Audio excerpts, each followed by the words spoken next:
pues vamos a volver a empezar. Ahora sí les voy a pedir que apaguen su micrófono.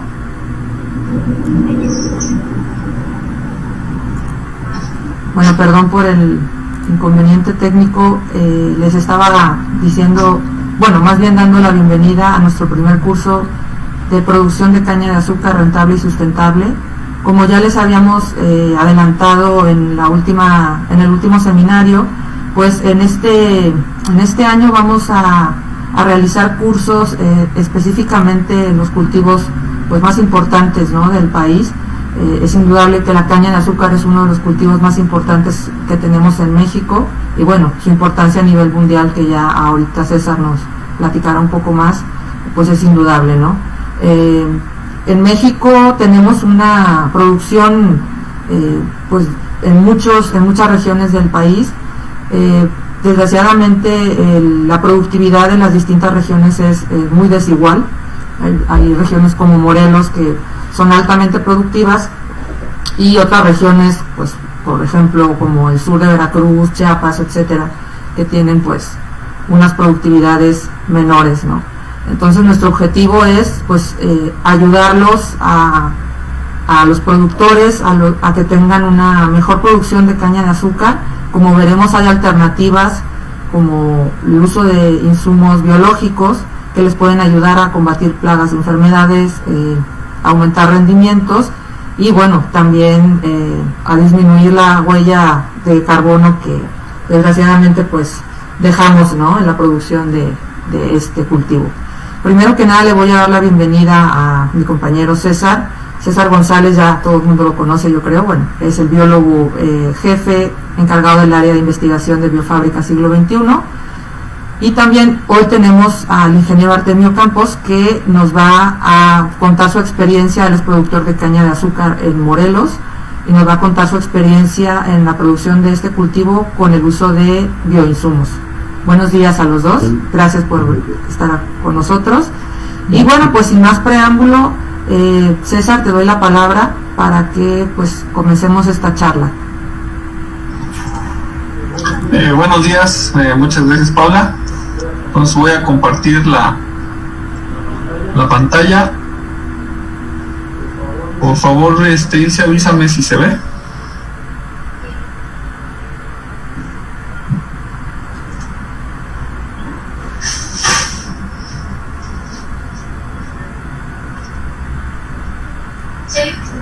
Bueno, entonces, como les comentaba Paula, este seminario ya está más enfocado al cultivo, a un cultivo, que es el cultivo de caña de azúcar. Este es un cultivo en el que nosotros hemos trabajado ya desde hace más de 10 años. Iniciamos con pruebas en el INIFAP Zacatepec, de donde el ingeniero Artemio era investigador, es jubilado del INIFAP. Es productor de caña, pero además es ingeniero agrónomo, ¿no? Entonces, iniciamos desde hace ya 10 años, empezando haciendo pruebas con él en el INIFAP. Después de jubilarse, él ha seguido con su producción de caña, y bueno, ha acumulado una grande cantidad de información que ahorita les va a comentar, ¿no? Vamos a iniciar dando un panorama general del cultivo. Es muy importante poner en contexto qué es o cuál es la situación actual del cultivo de caña en nuestro país. Este es uno de los cultivos más importantes del país. Nosotros producimos 56.89 mil millones de toneladas de caña, y estas son transformadas en azúcar. La mayor parte, como ustedes saben, de ellas se deriva un consumo de 4.38 mil millones de toneladas. Y tenemos un nivel de importaciones de 0.16 mil millones de toneladas.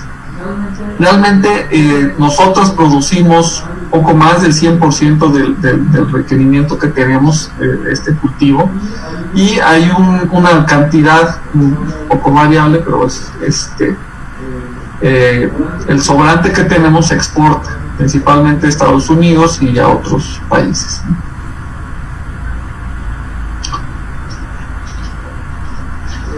Bueno, como les comentaba, esta exportación se divide en diversos países, y bueno, en nuestro país la situación de la agroindustria, la situación de este cultivo, de este insumo, se ha ido incrementando con el tiempo, un poco debido al incremento de la población, pero también hay otras situaciones que han ido mermando un poco el consumo, ¿no? Y una de esas es la competencia con otros tipos de edulcorantes, los edulcorantes sintéticos, los jarabes de fructosa y otros edulcorantes han ido desplazando un poco la demanda que no se ha cubierto con el uso del azúcar, ¿no? Ahora, ¿a qué se debe esto? O sea, ¿por qué existen otros edulcorantes que han ido desplazando el consumo del azúcar? En nuestro país realmente somos productores importantes de este cultivo, pero no hemos desarrollado todo nuestro potencial. Tenemos una serie de factores, de problemas que han limitado el desarrollo del máximo potencial alcanzable con este cultivo. Tenemos por un lado que hay factores abióticos que no controlamos, como las sequías, las inundaciones, las bajas temperaturas en ciertas épocas del año, suelos poco fértiles y poco profundos, o también las malas prácticas agrícolas, que en este sentido pues sí las controlamos nosotros, ¿no? Esto se debe un poco a que, bueno, en nuestro país es muy diverso, el cultivo se desarrolla principalmente en zonas tropicales.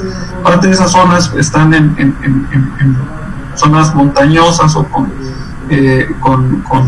una variabilidad de climas bastante marcada, o con los suelos, como marqué, que no son los ideales. Bueno, ustedes me imagino que están relacionados con este cultivo, pues saben más o menos cómo se ubica esto.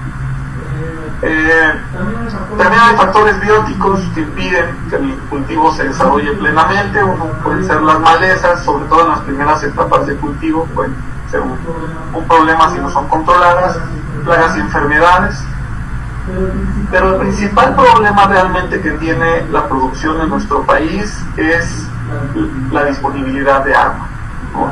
La gran parte de la superficie de este cultivo se encuentra en zonas de temporal, como en la mayor parte de la que está ubicada en el estado de Veracruz, y por esas razones está muy superditado el clima. Entonces, uno de los grandes problemas que tenemos para no desarrollar nuestro potencial productivo es precisamente la escasez de agua.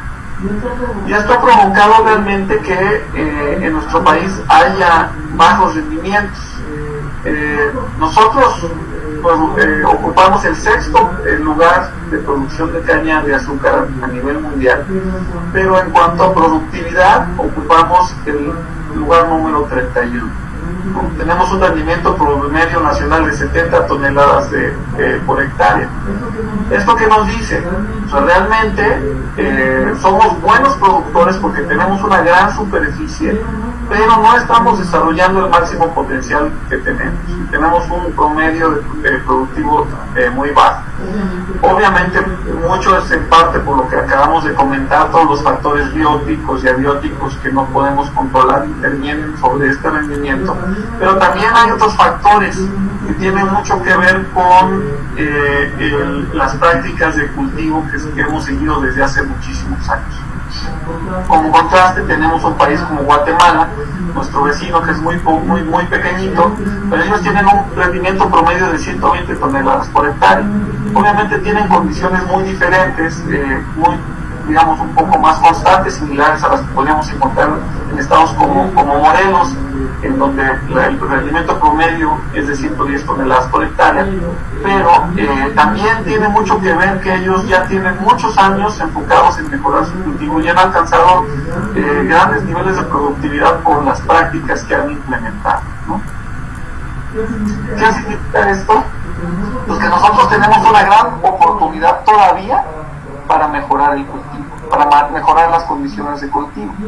Y esto se hace a través de dos vertientes: una, la disminución de costos, y dos, el incremento en los rendimientos, ¿no? Dentro de las malas prácticas agrícolas que nosotros seguimos, que nos están limitando la productividad, tenemos en primer lugar el mal uso de insumos. hay zonas en donde tenemos un exceso en el uso de fertilizantes. Okay. Bueno, entonces, como les comentaba, dentro de las prácticas agrícolas que están limitando realmente el potencial que tenemos para mejorar la producción de este cultivo, está el mal uso de los insumos. Y en este sentido, uno de los insumos que no son bien utilizados es los fertilizantes. Cuando hablamos de un exceso de fertilizantes, hablamos de que en muchos lugares, en la mayor parte de los sitios productivos de la caña de azúcar, no se realiza una fertilización apropiada de acuerdo a las condiciones del suelo y a las condiciones climáticas. En muchos casos se realiza una fertilización que ya tiene mucho tiempo y no se ha modificado o que se hace realmente por costumbre, ¿no? Y por otra parte también, toda la tecnología asociada con los fertilizantes implica un gran desperdicio. O sea, un fertilizante químico que es usado como lo hemos venido usando de manera tradicional siempre va a tener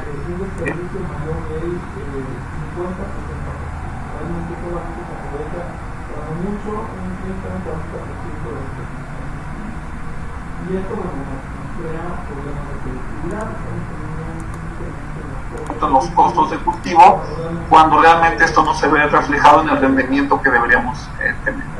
También, hay un exceso y un mal manejo de pesticidas. ¿Perdón? Otra vez se fue el sonido. Ok.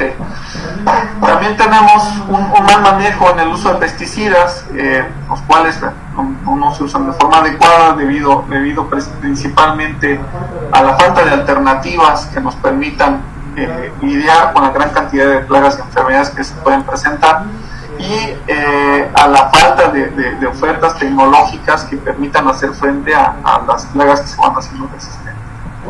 Otro de los insumos que se usa mal y que puede ser o puede tener un gran potencial es la cachaza de caña. Como ustedes saben, la cachaza es uno de los productos de desecho en el proceso de producción del azúcar. Se produce mediante el proceso de clarificación del jugo y en cada zafra se producen cientos de toneladas por ingenio o miles de toneladas por ingenio de cachaza.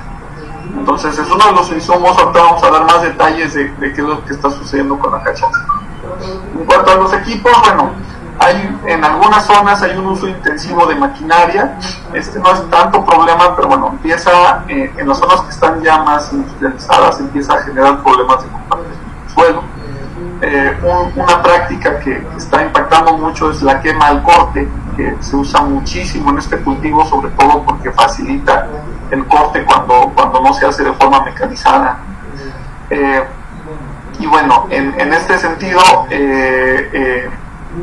uno de los grandes problemas, sobre todo en las zonas de riego, son las malas prácticas. Se suele usar riego rodado y hay realmente un mal manejo en este tipo de riego. En lugares donde se utiliza otro sistema de riego no suele presentarse este problema. Con el riego rodado suele haber gran desperdicio del agua. Y finalmente, otro de los grandes problemas que enfrentamos es en la siembra, principalmente por el uso de semilla de mala calidad, ya sea semilla que ya es muy vieja, que no se ha renovado, o cepas y variedades que son viejas, que tienen mucho tiempo que se desarrollaron y no se han cambiado, no se han sustituido por cepas que tengan mayores ventajas a las condiciones actuales, o que ya vengan contaminadas, que vengan contaminadas con alguna enfermedad. Otro gran problema, lo que se presenta realmente en todos los cultivos extensivos, es el uso de monocultivos que van empobreciendo los suelos y los contaminan, sobre todo con patógenos. Favorece la presencia de patógenos en el suelo. Y el envejecimiento prematuro del cultivo. En nuestro país, como ustedes saben, la caña es un cultivo perenne que dura varios ciclos, se corta, queda la raíz y de ahí rebrota.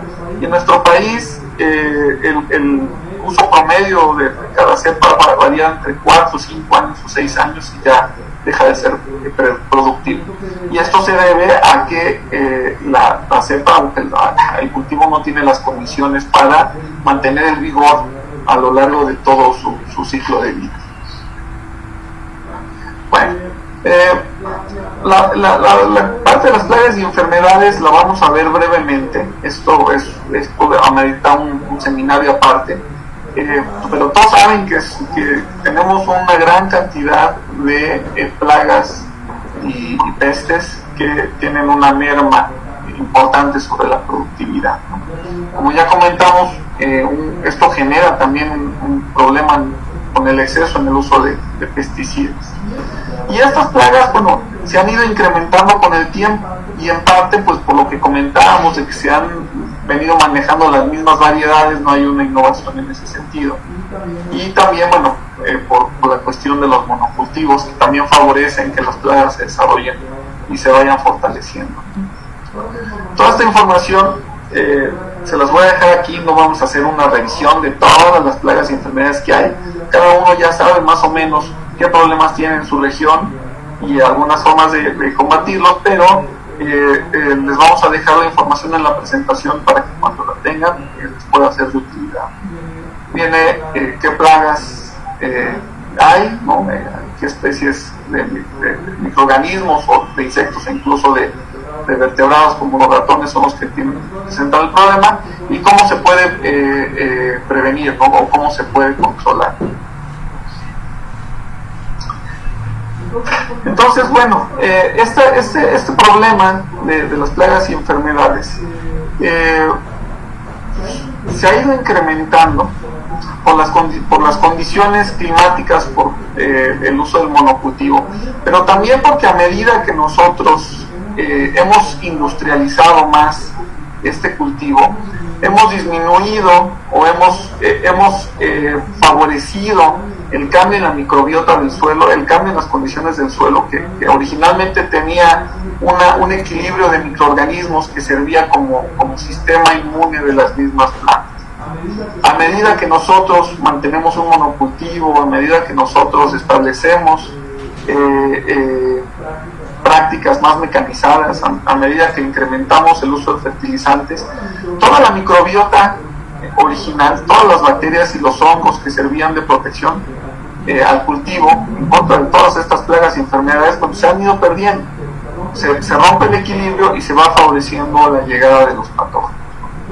Entonces, bueno, como alternativa se tienen que desarrollar nuevos cultivares resistentes o tolerantes. Se tiene que evitar la llegada de material infectado a otros países, eso ya lo sabemos, pero no depende tanto de nosotros como técnicos o como productores. Esas son responsabilidades que se realizan más a nivel de centros de investigación y de gobierno. Sin embargo, nosotros sí podemos hacer muchas cosas para evitar o para prevenir que estas plagas y enfermedades sean grandes. Bueno, aquí les pongo un ejemplo de cómo Guatemala ha hecho innovación en este sentido. Ellos, a través de su institución que se llama Senjicaña, tienen investigación continua y desarrollan variedades, desarrollan una gran cantidad de tecnologías que les han permitido tener una disminución en su incidencia de plagas y enfermedades, y es parte del éxito que tienen. O sea, es evidente que nosotros lo tenemos que desarrollar, pero mientras ese cambio se da, mientras las instituciones pertinentes no hagan esto, bueno, nosotros tendremos que enfocarnos en soluciones que sí nos permitan mejorar nuestro cultivo. Y una de esas soluciones es simplemente aprender a manejar lo que tenemos, o sea, aprender a manejar nuestro cultivo y nuestro campo. Y uno de los factores principales que tenemos que manejar es precisamente el uso inapropiado de la cachaza. Pues la cachaza de caña, les comentaba, bueno, en este caso no, esta foto no es de cachaza, pero la cachaza de caña es un desecho que se produce a través del proceso de clarificación.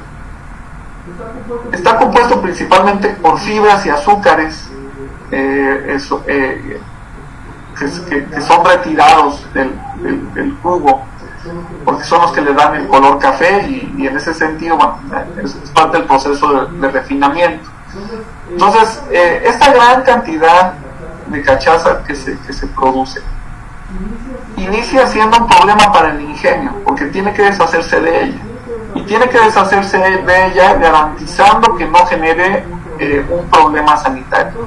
Entonces, en gran parte de los casos lo que hacen es repartir la cachaza cruda a los productores y aplicarla directamente en los campos sin ningún tipo de manejo y sin ningún tipo de composteo.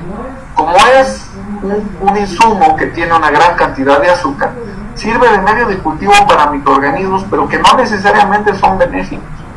Una vez que la aplicamos en el campo, comienza su proceso de descomposición, de fermentación. Si es una gran cantidad, como suele aplicarse a veces arriba de 20-30 toneladas de cachaza cruda por hectárea, genera un incremento de la temperatura por la fermentación que se da por los microorganismos, y ese incremento de temperatura nos puede quemar las células, pero además favorece la aparición de microorganismos que pueden ser patógenos. Esa aparición de baba, bueno, es una bacteria que ahí se está desarrollando, ¿no? O mohos o otros patógenos importantes que aprovechan este incremento la disponibilidad de azúcar, de energía, para reproducirse sin control, ¿no?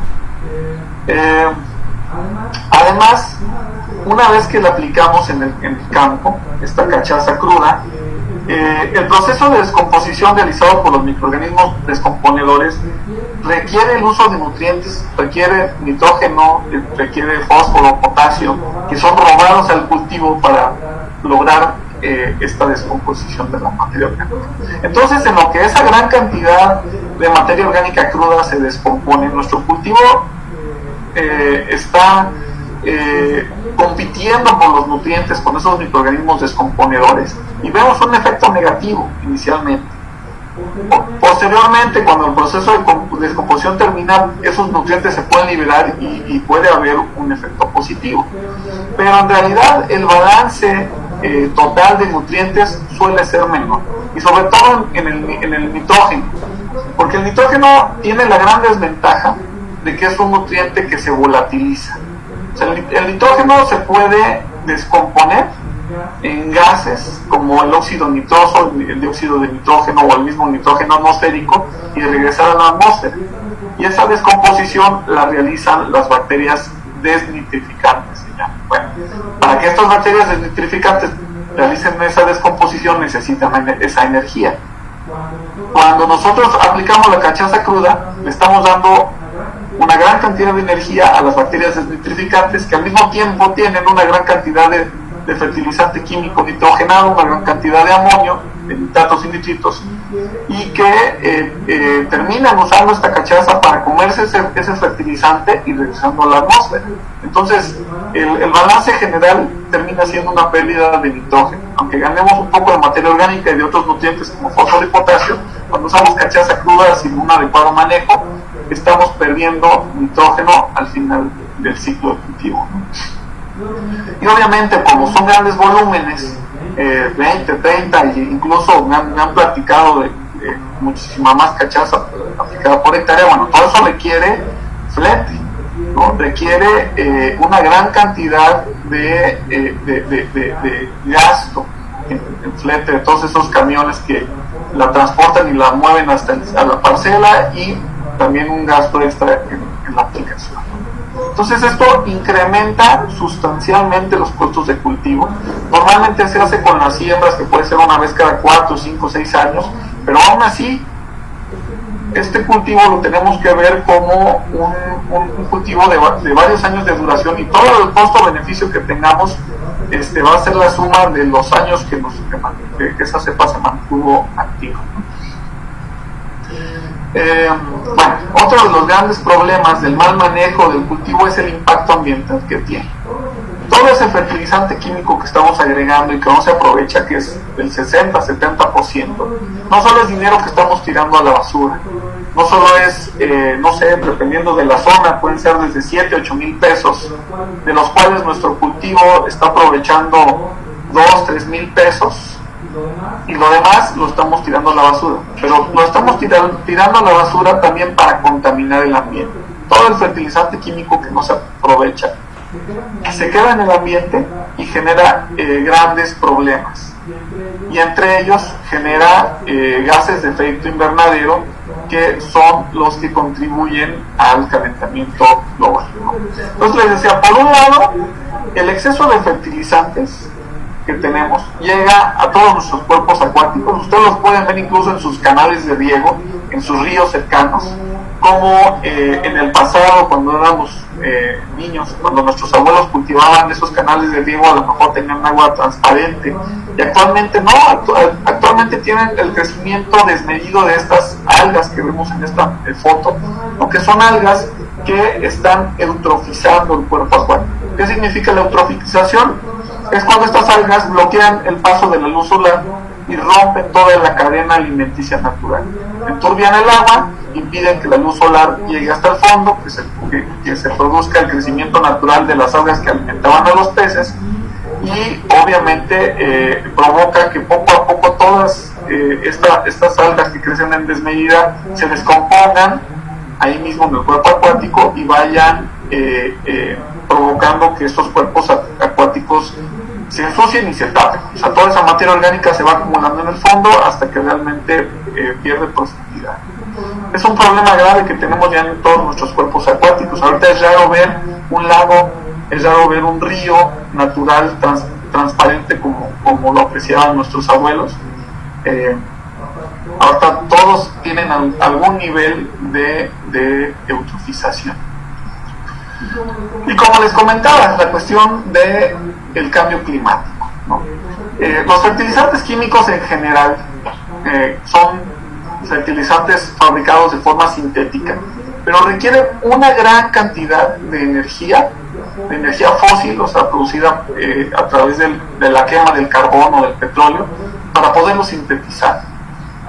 Hay datos que dicen que incluso cerca de la energía total que consume la humanidad es usada para la fabricación, el transporte y el uso de fertilizantes. Y esto incluye tanto la fijación artificial de nitrógeno, como obtenemos así obtenemos los fertilizantes nitrogenados, como la urea, el amonio, el sulfato de amonio, el nitrato de amonio. Bueno, se hace a partir de una fijación artificial de nitrógeno que requiere una gran cantidad de energía.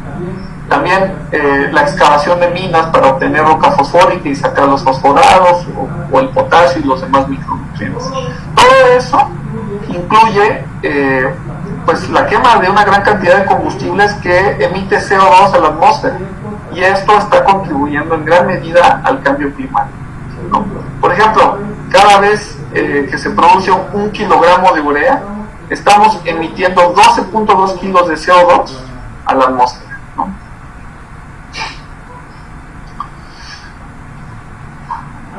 A su vez, tenemos fuertes efectos sobre el suelo. Este exceso de fertilizantes, una parte se queda en el suelo y lo saliniza, y como les comentaba, cambia el equilibrio natural de los microorganismos que estaban en ese suelo y que eran los encargados de mantener todo el ciclo de nutrientes para que las plantas se alimentaran naturalmente, y también eran los encargados de mantener el equilibrio que permitía que no se expresaran las plagas y enfermedades. Bueno, cuando nosotros usamos en exceso estos agroquímicos, generamos cambios que se pueden ver, que se pueden medir, ¿no? Por ejemplo, aquí les estoy mostrando unas placas Petri que se usan para crecer bacterias.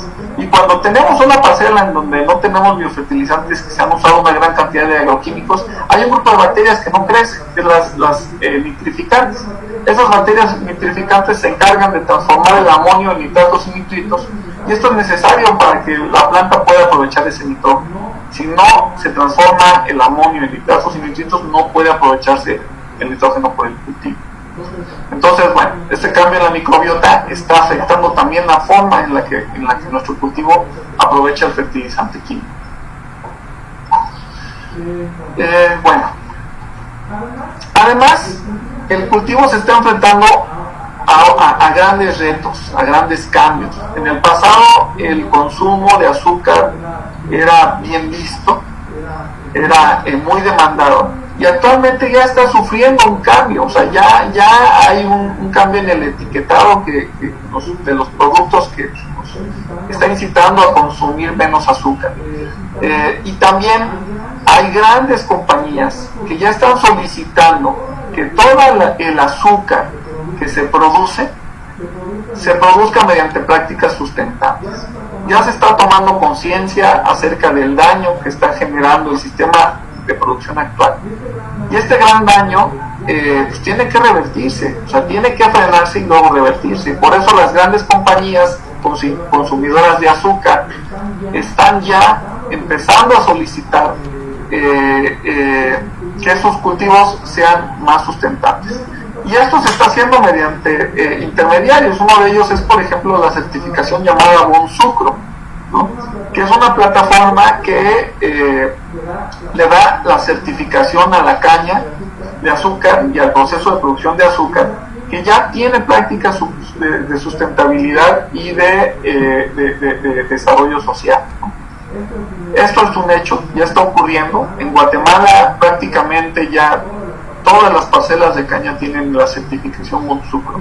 En otros países también ya se está dando, y en México ya se están comenzando las gestiones para hacer una reconversión a un sistema de cultivo más sustentable.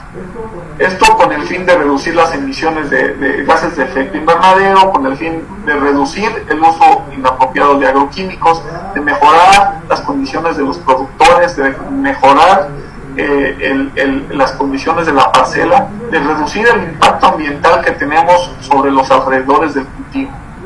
Y obviamente pues esto implica un esfuerzo, ¿no? Entonces bueno, es inevitable que tenemos que hacer o tomar medidas para cambiar la situación de nuestro cultivo. No solo tendremos que hacerlo más rentable, reducir costos, incrementar rendimientos, sino que también tenemos que hacerlo más sustentable. Tenemos que garantizar que en nuestro cultivo no esté generando el gran impacto ambiental que está generando en el ambiente, y que también que se conserve el suelo de nuestra parcela, porque es uno de los grandes problemas que tenemos. Al deteriorarlo, pues parte de la disminución de rendimientos que hemos tenido con el tiempo es porque tenemos suelos cada vez más degradados, ¿no? Por otro lado, pues se sabe que la demanda de este insumo, la demanda del azúcar, se va a seguir incrementando porque la población se sigue incrementando, ¿no? Si nosotros queremos que esta demanda no la cubran otras fuentes como otras fuentes de azúcares como la fructosa, pues tendremos que incrementar el rendimiento. Y también se vislumbra otro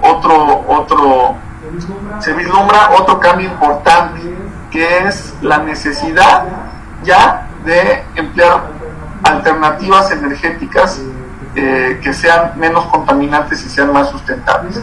Y en este sentido, la producción de etanol a partir del azúcar va a ir tomando cada vez más importancia, ¿no? Actualmente ya se tienen planes para sustituir un porcentaje del combustible que usamos en nuestros automóviles por etanol. Y este etanol, la forma más fácil de obtenerlo es a través de la fermentación del azúcar o de la glucosa que contiene la caña. Entonces, bueno, el cultivo tiene un buen panorama, o sea, existen grandes oportunidades de mejorar el precio y de diversificar la demanda, pero esto solo lo vamos a cubrir si nosotros hacemos un cambio en el sistema actual. Si nosotros logramos incrementar esos rendimientos solamente pensando en que vamos a usar más fertilizantes, no va a servir de nada, porque eso va a ser temporal, ¿no? O si solamente implementamos algunas prácticas que nos permitan reducir el uso de plagas y enfermedades, como cambiar de pesticidas, etcétera, bueno, con el tiempo no va a ser sustentable. Nos va a llegar un momento en el que nuestro cultivo no nos va a permitir seguir incrementando el rendimiento, y al contrario va a empezar a deteriorarse. Por esta razón, pues, es muy importante que empecemos a ver otro tipo de soluciones, como las soluciones biotecnológicas, para mejorar las condiciones de nuestro cultivo, para incrementar la productividad y cubrir la demanda que se viene, pero al mismo tiempo garantizar que se haga de forma sustentable, que se haga de forma ecológica, que se disminuya el uso de las prácticas agrícolas que están causando ese terrible impacto ambiental. Y en este sentido, pues la biotecnología, como lo hemos dicho ya en otros seminarios, es una de las alternativas más viables que ya tenemos a la mano. O sea, ya tenemos décadas haciendo diversos tipos de investigación biotecnológica, y esta investigación biotecnológica no necesariamente es un cambio en los organismos, no son organismos genéticamente modificados, sino simplemente el desarrollo de alternativas basadas en la naturaleza, ¿no? Alternativas basadas en el estudio de los seres vivos y que nos permiten tener desarrollos tecnológicos que son totalmente naturales, simplemente son seleccionados y mejorados para obtener grandes beneficios a través de lo que hace la naturaleza. Entonces, estudiar la naturaleza para poder encontrar las soluciones que necesitamos para no seguir mermando nuestro cultivo, ¿no? Entonces, bueno, esta biotecnología verde, como se le llama, es decir, biotecnología simplemente basada en el estudio de los seres vivos para aplicarlos adecuadamente, el estudio de seres vivos naturales, es una de las herramientas más importantes que tenemos, ¿no? Y obviamente está enfocada en mejorar todas las condiciones de nuestro cultivo, ¿no? Hay microorganismos, por ejemplo, los hongos micorrízicos, las micorrizas, que son conocidas, que solitos tienen la capacidad de mejorar la capacidad del cultivo para absorber nutrientes, tienen la capacidad de hacer un uso más eficiente de los nutrientes y gracias a eso disminuir el uso de fertilizantes químicos. También tienen la capacidad de activar las defensas naturales de la planta y hacerlos más resistentes en contra de plagas y enfermedades. Y esto, bueno, se ha venido ya viendo desde hace mucho tiempo. O sea, ya tenemos información desde hace varios años que valida justamente el uso de este tipo de bioinsumos y su efectividad en campo. Entonces, realmente lo único que necesitamos hacer es implementar estas tecnologías, ser un poco receptivos al cambio y ser conscientes de que si no comenzamos a cambiar nuestras prácticas agrícolas, va a llegar un momento en el que no vamos a poder ser competitivos. El precio de los fertilizantes químicos se va a seguir incrementando, la degradación de los suelos se va a seguir incrementando si no cambiamos nuestro sistema de cultivo, y va a llegar un momento en el que la rentabilidad va a ser realmente baja o incluso no nos va a permitir ni siquiera recuperar lo que estamos invirtiendo. Entonces, una de las acciones más importantes que tenemos que hacer es aprender a hacer un uso más eficiente de los fertilizantes. Si bien es cierto que no necesariamente tenemos que dejar de depender de los fertilizantes químicos a corto plazo, sí es urgente, realmente urgente aprender a usarlos adecuadamente, ¿no? Cuando nosotros usamos fertilizantes químicos, casi siempre las fertilizaciones se calculan pensando en la gran cantidad de fertilizante químico que se desperdicia, en la gran cantidad de fertilizante químico que se pierde por la alta solubilidad que tiene este fertilizante, lo que provoca que termine siendo arrastrado por el agua de lluvia o por el riego, o la alta volatilidad de los fertilizantes nitrogenados. Entonces, ya existen muchas tecnologías que permiten incrementar la eficiencia en el uso de fertilizantes. Uno es el uso de fertilizantes de lenta liberación. Este tipo de fertilizantes permiten que el cultivo vaya obteniendo la nutrición adecuada conforme la va necesitando. Cuando nosotros usamos los fertilizantes tradicionales en altas concentraciones, ¿no? Hay lugares donde se usa 1 tonelada por hectárea, 1,5 toneladas por hectárea. Bueno, si esa 1,5 toneladas está aportando lo que creemos que necesita el cultivo, pero a lo largo de todo su ciclo de producción. Lo aplicamos cuando la planta es bebé, ¿no? o cuando la soca o resoca está recién cortada, tiene que volver a germinar, tiene que volver a desarrollar raíz, y cuando no lo necesita, cuando su demanda de fertilizante es muy baja. Cuando hacemos esto, lo que provocamos es la pérdida del fertilizante, porque pues, el riego se la lleva o la lluvia se la lleva, o se volatiliza en el caso del nitrógeno. Pero además provocamos que la planta no estimule su raíz.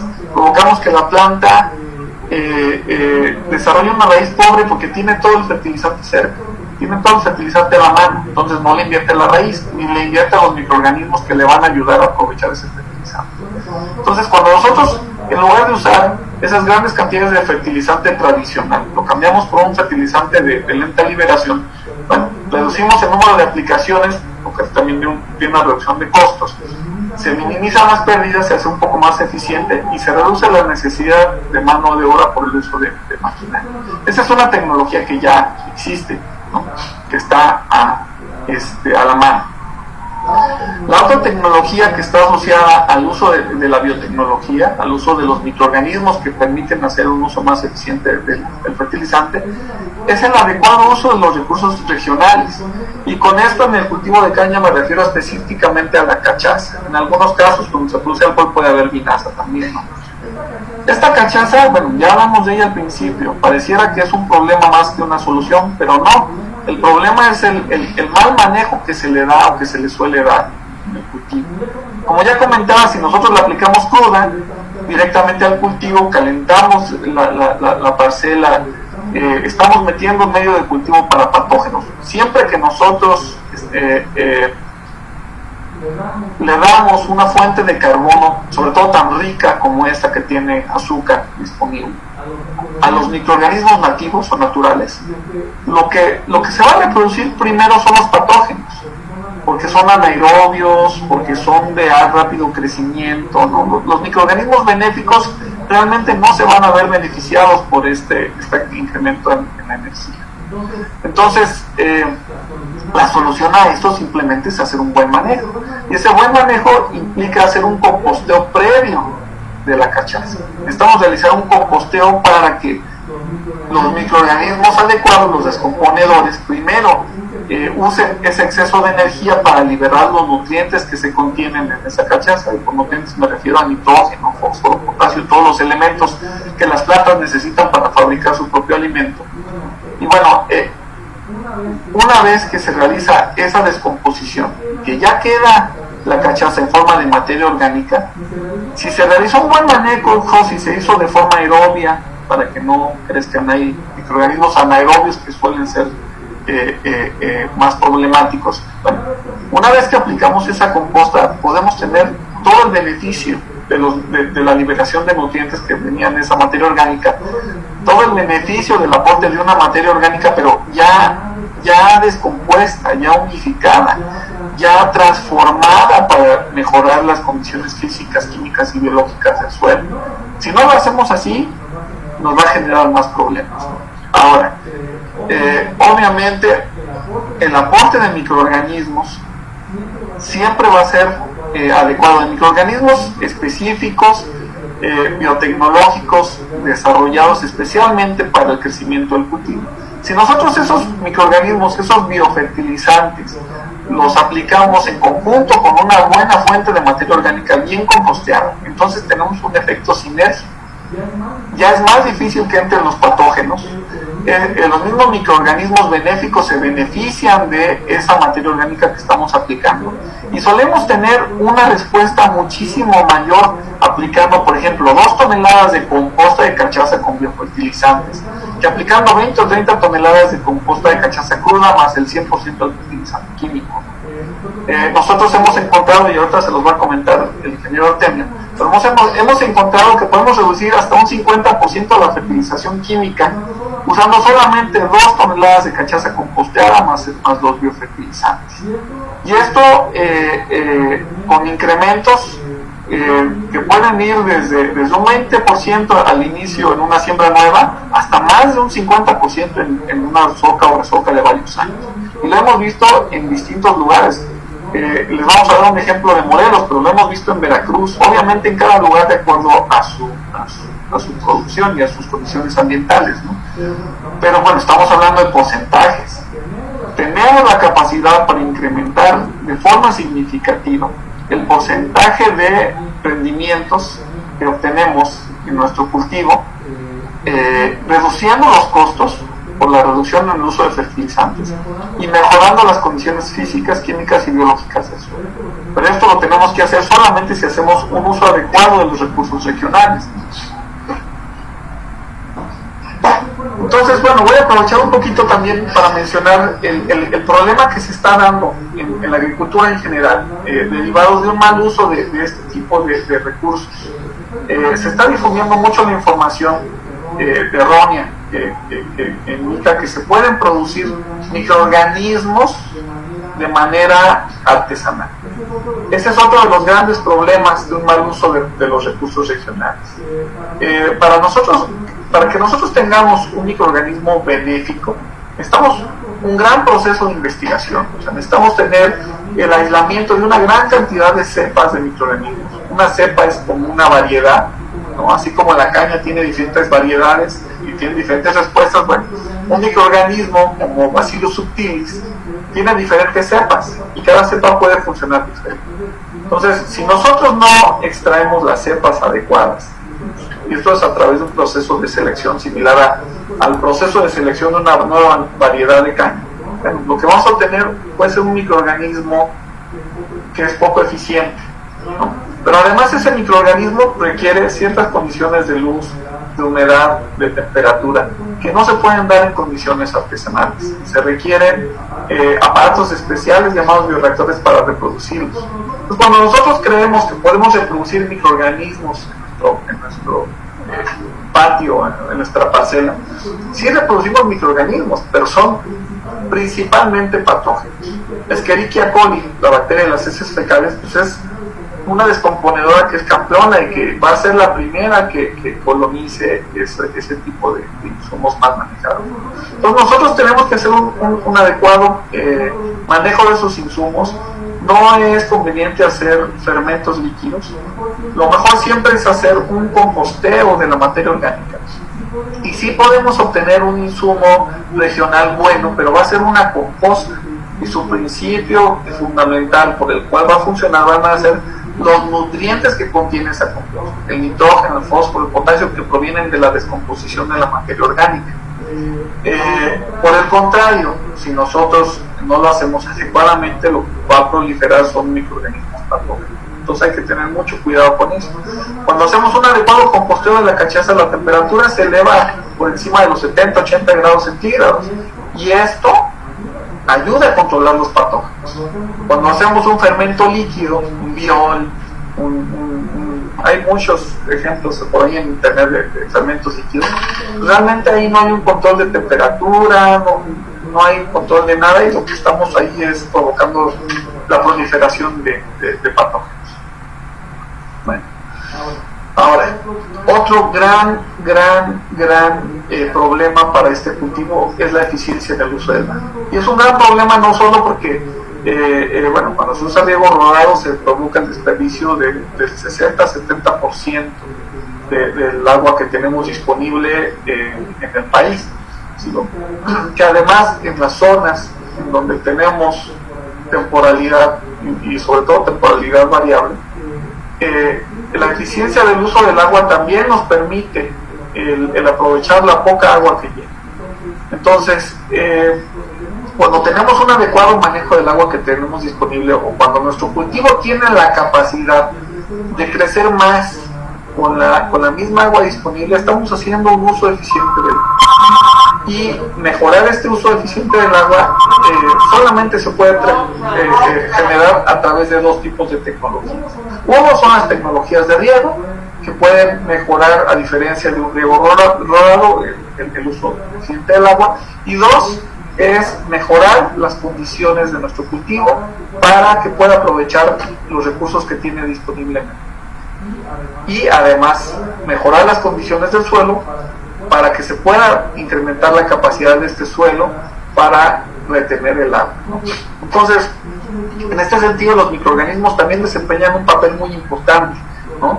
Los hongos micorrízicos, por ejemplo, tienen la capacidad de fijarse en la raíz y extenderse, se convierte en una extensión de la raíz que llega más profundo, a donde las raíces ya no alcanzan, y puede captar el agua y los nutrientes que ya la planta no alcanza. pero también tiene la capacidad de regular hormonalmente la apertura de los estomas, de los poros de la caña. Y cuando empieza a haber problemas de sequía, de estrés hídrico, si el cultivo logra hacer un manejo adecuado de la poca agua que queda en el suelo, tiene más posibilidades de sobrevivir. Entonces, cuando los estomas no se cierran a tiempo, el agua transpira, el cultivo transpira además y se seca antes la planta. Entonces, cuando los microorganismos ayudan a regular esto, ayudan a ser más resistentes a las plantas en contra de plaga, en contra de la sequía y la baja disponibilidad de agua. Entonces, bueno, en ese sentido los biofertilizantes son insumos realmente integrales que tienen una gran cantidad de beneficios, y son estos beneficios los que permiten tener resultados que van más allá de una mejora nutricional de la planta. Por un lado, reducen los costos de cultivo, pensando sobre todo en la reducción de la fertilización química, pero también pensando en que hacen más resistente al cultivo en contra de las inclemencias del tiempo.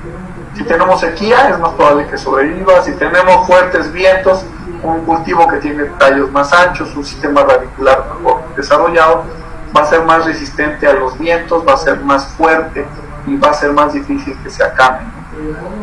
Obviamente, al mejorar la capacidad para absorber el fertilizante químico y al mejorar la capacidad para obtener los nutrientes desde el suelo, podemos incrementar los rendimientos con menos fertilizante.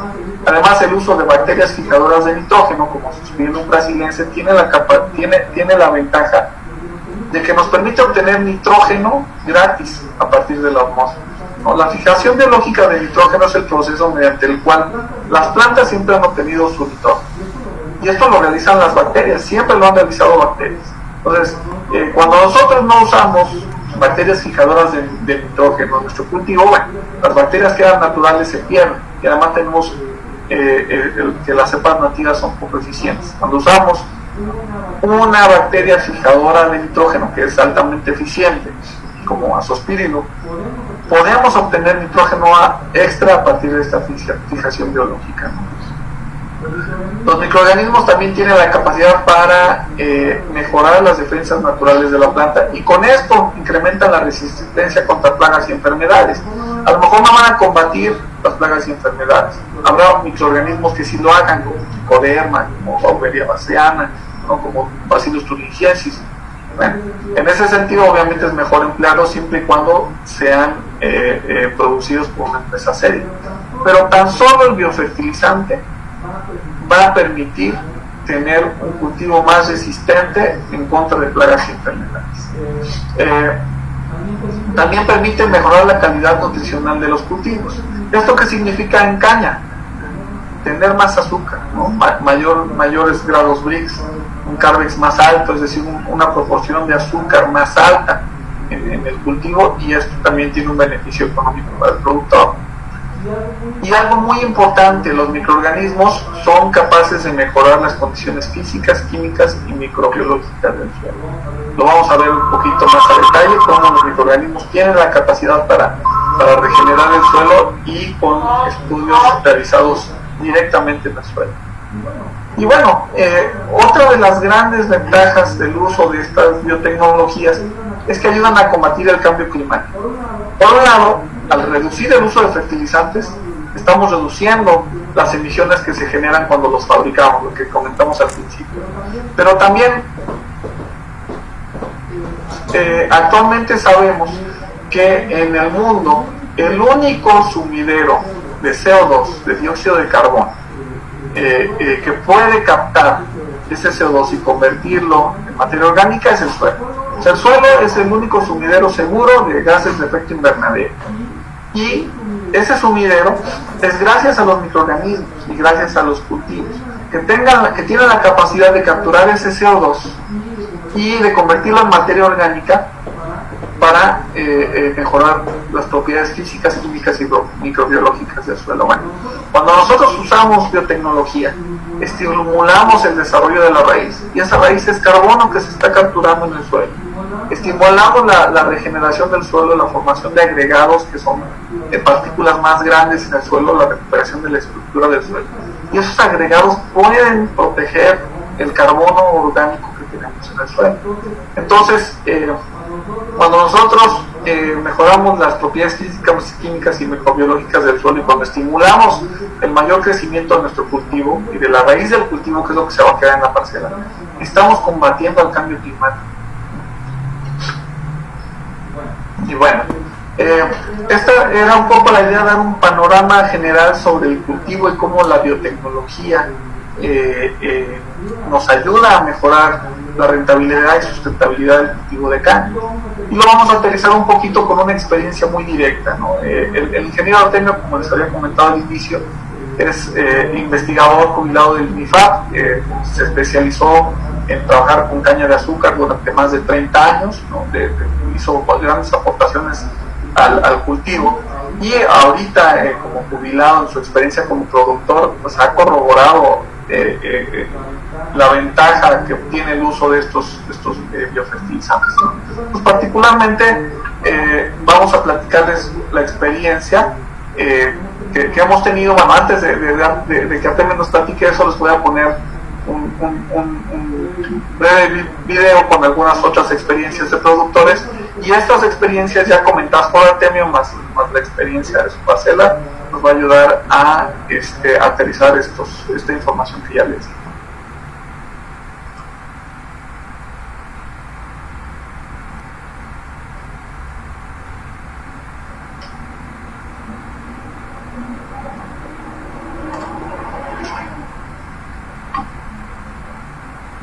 ¿Sí se ve, Ilse? Okay.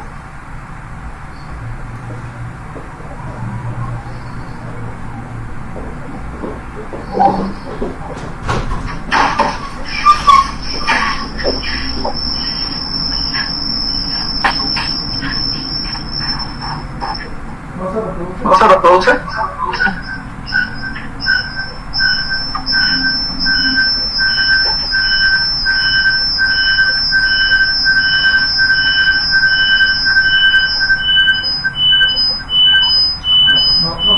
No se reproduce así, lo voy a reproducir de otra forma.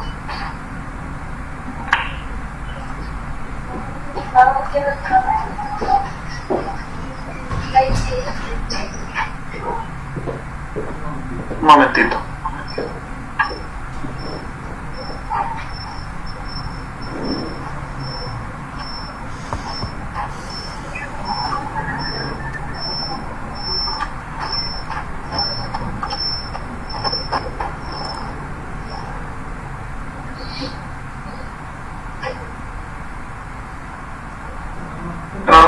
Tenemos un problema con el video, se los vamos a dejar en la página. Entonces vamos directamente a la experiencia que nos va a comentar el ingeniero Artemio. Artemio, te cedo la palabra. Sí, bien, buenos días. Soy Artemio Campos Hernández, productor de caña de azúcar en el estado de Morelos. Sobre todo, prácticamente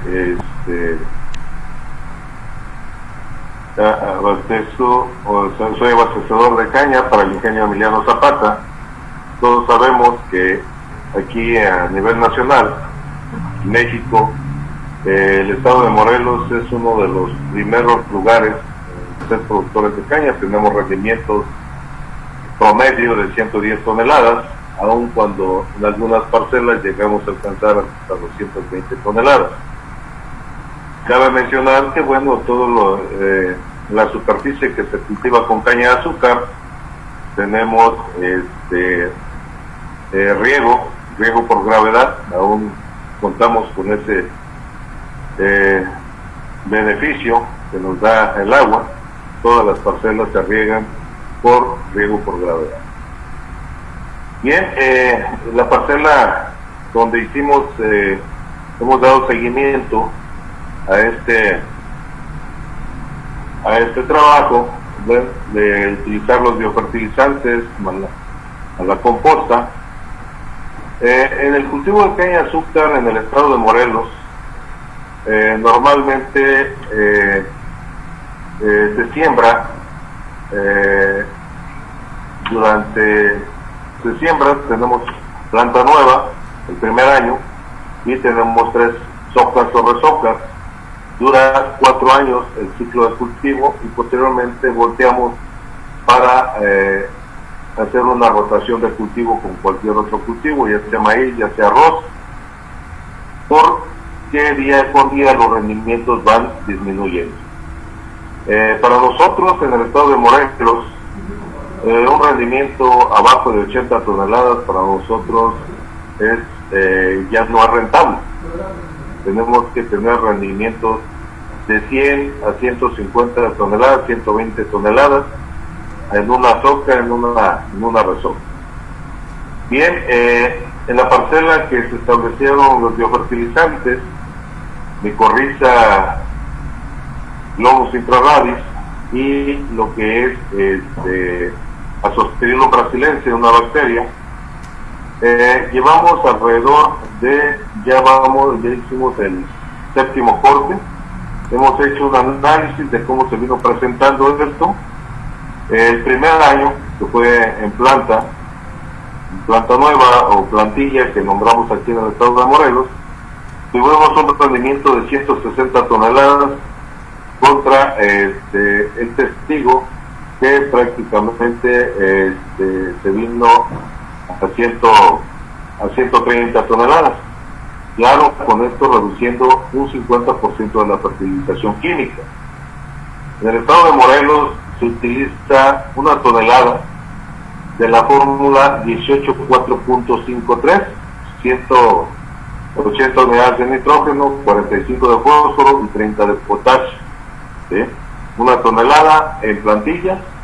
En socas normalmente se utilizan 270 unidades, 65, 70 de fósforo y alrededor de 60 también unidades de potasio. ¿Sí? Entonces, utilizamos una gran cantidad de nitrógeno para poder lograr los rendimientos. Sin embargo, como se presenta en la tabla, el primer año anduvimos en 160 toneladas, el testigo donde no le pusimos biofertilizante y el 100% de la fertilización química, alcanzamos 130 toneladas, donde se redujo el 50% de la fertilización química, alcanzamos 160 toneladas con el uso de los biofertilizantes. El segundo año nos fuimos a 145, las condiciones de riego se disminuyeron, pero sin embargo se mantuvo la producción, el uso de biofertilizantes. Aquí ya en soca solo se redujo el 30% de la fertilización química, de las 270 unidades de nitrógeno nos fuimos solamente a 200 contra el testigo que fueron 270 unidades, y aún así se mantuvo un rendimiento más alto que el testigo, donde se utilizó el 100%. Y así posteriormente en todas las socas, como podemos ver en la tabla que se presenta, el cuadro que se presenta, 140 toneladas, reduciendo el 30% de la fertilización química. El cuarto año nos fuimos a 154 toneladas contra 98 del testigo, donde no se utilizó fertilizante y se siguió utilizando el 100% de la fertilización química. El quinto año nos fuimos a 148 toneladas contra el testigo de 80 y 150 toneladas en el cuarto año, en el sexto año contra 70 toneladas del testigo. ¿Qué ha pasado aquí? Hemos visto que la cepa, el amacollamiento, la activación de los biofertilizantes, cada día el crecimiento de las colonias de microorganismos cada día es más grande en esta parcela, y esto está repercutiendo en un mejor rendimiento y en una mejor sanidad de la cepa, que nos permite que haya mayor amacollamiento. Ya vamos ya se realizó el séptimo corte con un rendimiento promedio. Ahorita todavía no tengo las 3 pisadas, nos entrega el ingenio, pero con un rendimiento de más o menos 150, 140 toneladas contra que fueron contra más o menos 40, 50 toneladas que fue el textil. Esto pues corrobora, comprueba que los biofertilizantes, utilizando los biofertilizantes, podemos alcanzar rendimientos más altos, conservar mejor nuestro suelo y utilizar menor fertilizante químico. Sí. Ahora, en cuanto a costos, a ganancias, normalmente el cultivo de caña de azúcar en el estado de Morelos, en plantas nuevas o plantillas, tenemos un costo de cultivo de alrededor de 50,000 pesos promedio actualmente, y de esta manera podemos hacer una conversión. También tenemos el precio de la caña de azúcar, que en este año alcanzó alrededor de 1,150 pesos por tonelada, y lo que le queda al productor, o a mí me queda como productor, son alrededor de 750 pesos por tonelada, haciendo una conversión prácticamente de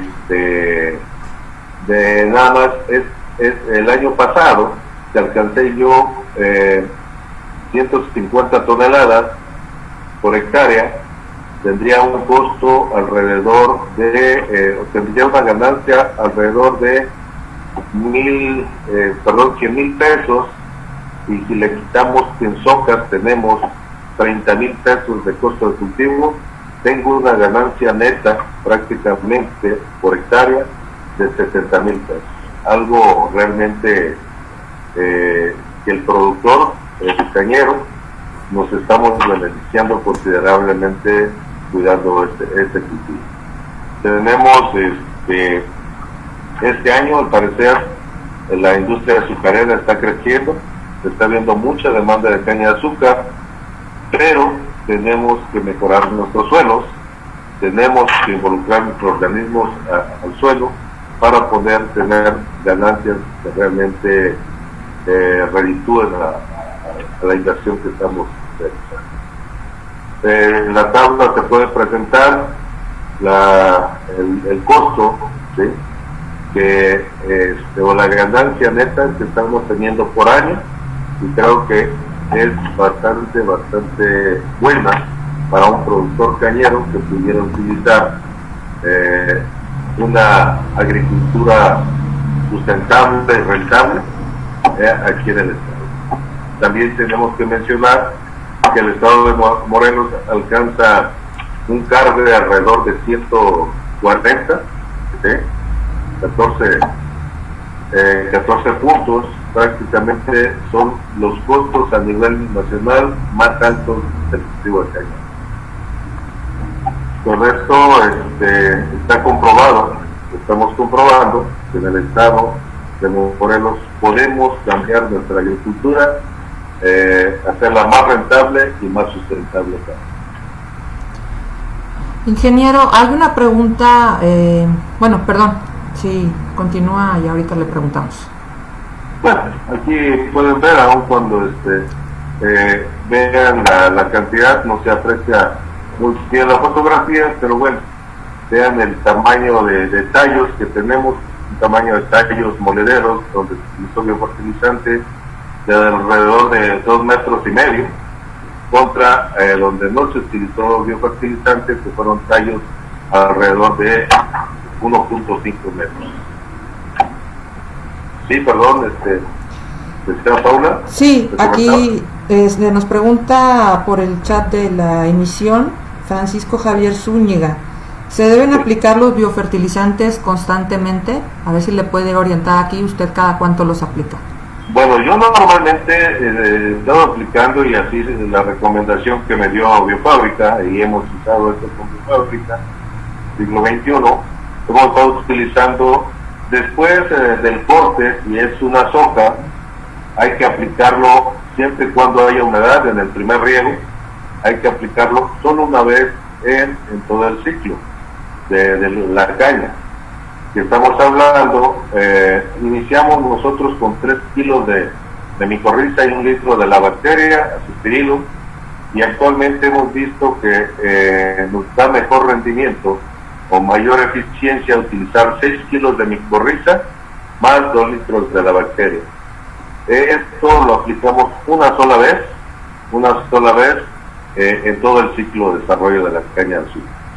En plantillas podemos aplicarlo al momento de la siembra o en el momento que inicia el brote, para que vaya, siempre y cuando haya humedad, y para que vaya el hongo y la bacteria se van a fijar en la raíz, que es donde realmente funcionan estos microorganismos. Usted lo aplica, bueno, se deben aplicar directamente en el suelo, ¿no? No de forma foliar, ¿no? Sí, esto se aplica al suelo, los microorganismos funcionan en la raíz, no funcionan en el follaje, en las hojas no funcionan. Es aplicado a drench directamente sobre la línea de siembra, ya sea planta nueva, plantilla, o ya sea soca o resoca, siempre y cuando haya humedad en el suelo. Otra duda que podemos tener aquí, usted, su experiencia con la composta de cachaza. Sí. ¿Qué experiencia ha tenido? ¿La ha utilizado también en su parcela, no? Yo he trabajado con lo de la composta, he podido reducir rendimientos. Ahorita tenemos trabajos con una organización que hemos estado de manera directa trabajando con ellos, dándole un poco de asesoría, donde utilizaron 2 toneladas de composta más los 6 kilos de micorriza y 2 litros de la bacteria Azospirillum brasilense, y tenemos ahorita rendimientos de acuerdo a los muestreos de manera conjunta con el ingeniero Emiliano Zapata. Alcanzamos rendimientos bajando la fertilización que está recomendando el ingenio de una 20-10-10, una formulación 200 unidades de nitrógeno, 100 de fósforo y 100 de potasio. Esto se redujo al 50%, más la composta, más los biofertilizantes. Estamos alcanzando rendimientos hasta de 230 toneladas por hectárea, utilizando la composta, en comparación con el testigo, que se está alcanzando alrededor de 160 toneladas por hectárea. ¿Qué cantidad de composta aplica por hectárea? 2 toneladas por hectárea. Okay. Con eso es más que suficiente. Puede ir inoculada la composta, o posteriormente utilizar los 6 kilos de microorganismos, o sea, micorriza, sí, Micorrizafer, el producto de biofábrica, Micorrizafer Plus, 6 kilos, y 2 litros de la bacteria Azospirillum brasilense, que tienen ustedes como nombre comercial, Maxifer, 2 litros de ese producto por hectárea. Perfecto. Muchas gracias, ingeniero. Pues le agradecemos mucho su aportación en esta charla. Y bueno, pues lo invitamos a... Bueno, estamos a la orden. Creo que tenemos un trabajo muy fuerte con una organización denominada Flor de Caña del ingenio Emiliano Zapata. Es una organización independiente que se está conformando, y los trabajos están realizados a través de esta organización de productores en el campo experimental Zacatepec, el UNIFAP. Ahí se tienen planteados los trabajos de esta organización.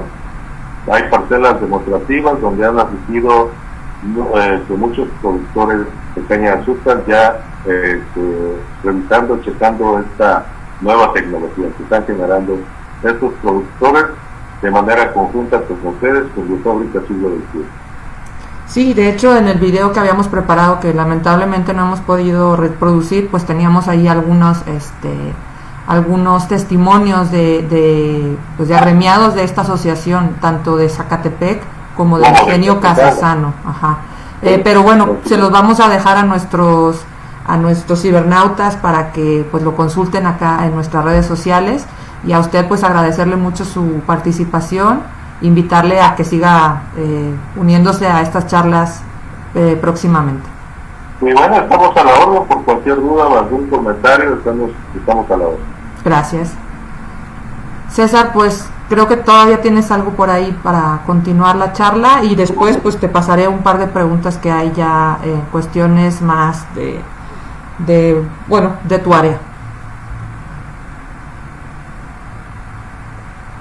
César.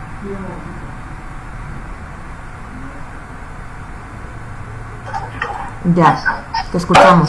Bueno, vamos a puntualizar algunas cosas. Por un lado, bueno, estos rendimientos obviamente son del estado de Morelos. Nosotros somos conscientes que hay zonas en donde las condiciones climáticas y edáficas son muy distintas, pero lo importante de aquí es cómo realmente el uso de la biotecnología y el adecuado manejo del cultivo nos permite el obtener proporcionalmente estos resultados en otras zonas. Y esto lo podemos verificar, lo podemos estudiar a través de diversos factores. Uno de ellos es cómo entendemos o qué entendemos por eficiencia en el uso de fertilizantes. No nada más es el saber que aplicamos menos fertilizante y obtuvimos mayor rendimiento, sino nosotros podemos hacer estudios puntuales para saber exactamente cuánto fertilizante se está aprovechando.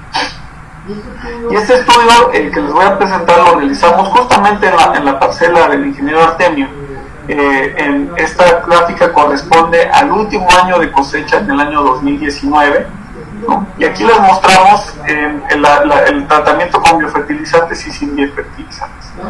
La única diferencia es que, bueno, además de las 150 toneladas por hectárea que obtuvo él en caña, estudiamos la cantidad de raíz producida en el cultivo, ¿no? Y aquí vemos que el tratamiento con biofertilizantes generó 58 toneladas de raíz fresca, mientras que el tratamiento sin biofertilizantes generó solamente 17.99, casi 18 toneladas de raíz fresca.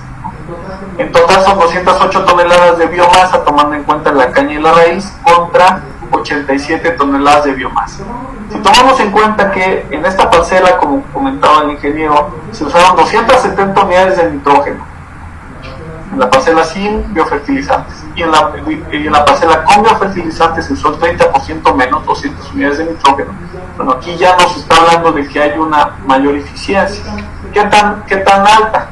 Bueno, cuando nosotros analizamos cuánto del nitrógeno, fósforo y potasio que aplicamos se encontraba en el cultivo, es decir, tomamos muestras del tejido de la caña, de la raíz y de la caña, y las mandamos a hacer lo que el laboratorio le llaman análisis foliar, es un análisis del NPK en tejido.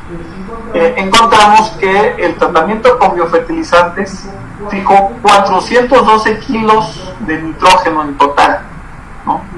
Fijó 102 kilos de fósforo y 954 de potasio, mucho potasio. Si pensamos que nosotros solamente aplicamos 200 kilos de nitrógeno y obtuvimos 400, nosotros estamos obteniendo un 206% de nitrógeno en el cultivo del que aplicamos como fertilizante. O sea, aplicamos 200 y obtuvimos 400 kilos de nitrógeno, es el doble del nitrógeno aplicado.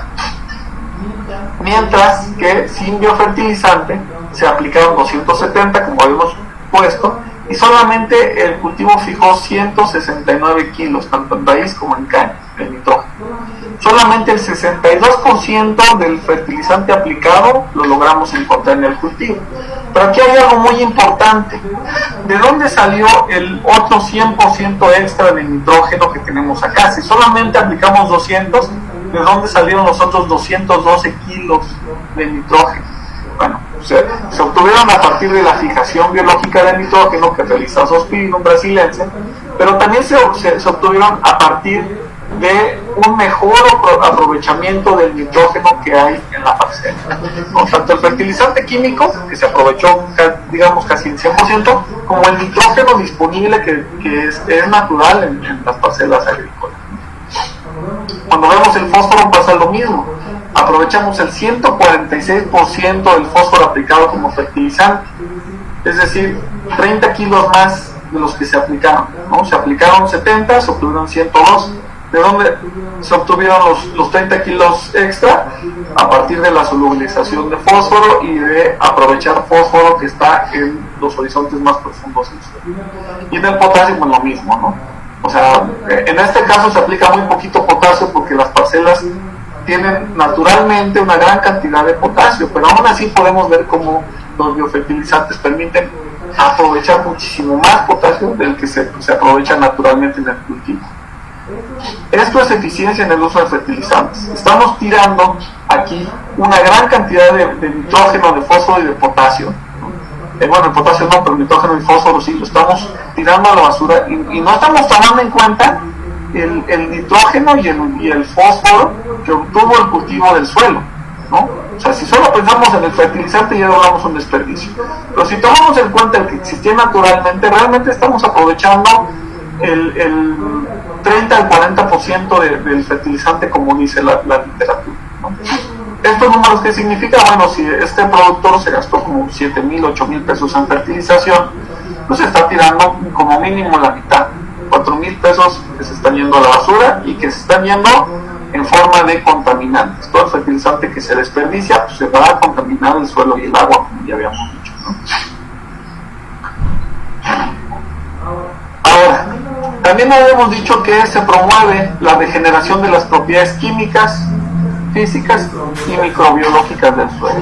Y aquí este aspecto de las propiedades microbiológicas es muy importante, porque para que nosotros podamos aprovechar mejor el fertilizante y para que realmente empecemos a ver una regeneración de la parcela, necesitamos tener un equilibrio microbiano adecuado en el suelo. Entonces, lo que fuimos a hacer es, bueno, ¿cómo podemos ver si realmente está mejorando la microbiología? Pues nos fuimos a analizar las bacterias que estaban en el suelo.